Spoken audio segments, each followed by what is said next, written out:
Hi, my name is Jerry Yu, the Family Money Doctor.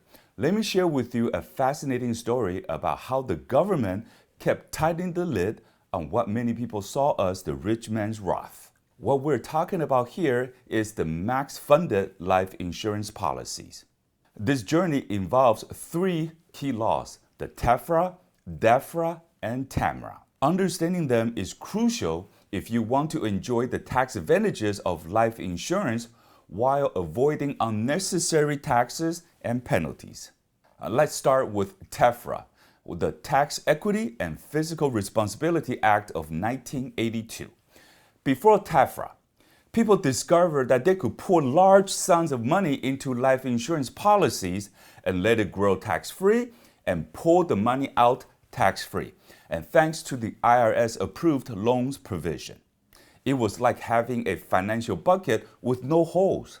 And Uncle Sam noticed and said, wait a minute, this isn't what the life insurance was meant for.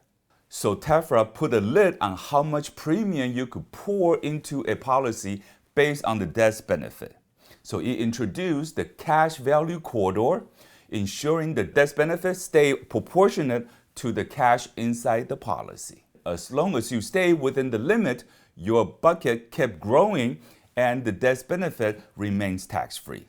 But some folks got creative, saying, okay, then we will just increase the death benefit and pour in more money. And this led to the next tightening of the lid, entering DEFRA, the Deficit Reduction Act of 1984. DEFRA refines the rules of introducing the guideline premium test and the cash value accumulation test. And it wasn't just about the death benefit anymore. Now, the IRS also monitored how fast your cash value was growing compared to the insurance amount. This ensured that life insurance remained primarily as protection, not an investment disguised as a tax shelter.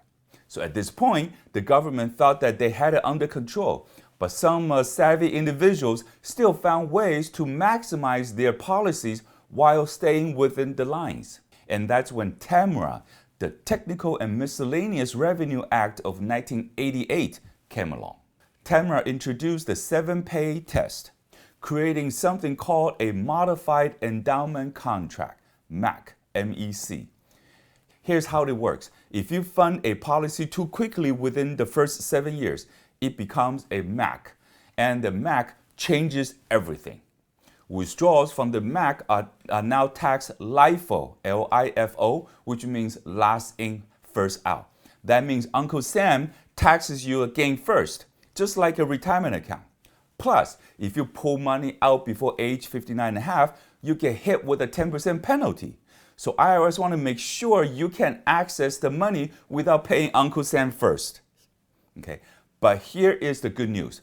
As long as you fund your policy properly, without triggering MEC status, you can still enjoy tax-free growth. It's like having the ultimate savings vehicle, protected from taxes, market volatility, and even creditors in many states. So let's summarize the evolution. TEFRA, started in 1982, put limit on the premium payment based on the death benefit. DEFRA in 1984 tightened these limits with strict cash value test. And TAMRA in 1988 introduced the MEC rules with the 7-pay test and LIFO, last in, first out taxation for violators. So think of it like this. TEFRA put the fence, DEFRA added the guard dogs, and TAMRA installed the alarm system. But if you play by the rules, life insurance remains one of the safest, most tax-efficient vehicles for building and protecting wealth. So I hope this video helped you understand the evolution of tax code changes and how to regulate life insurance. So thank you for joining us today. My name is Jerry Yu, the Family Money Doctor. I will see you in the next video.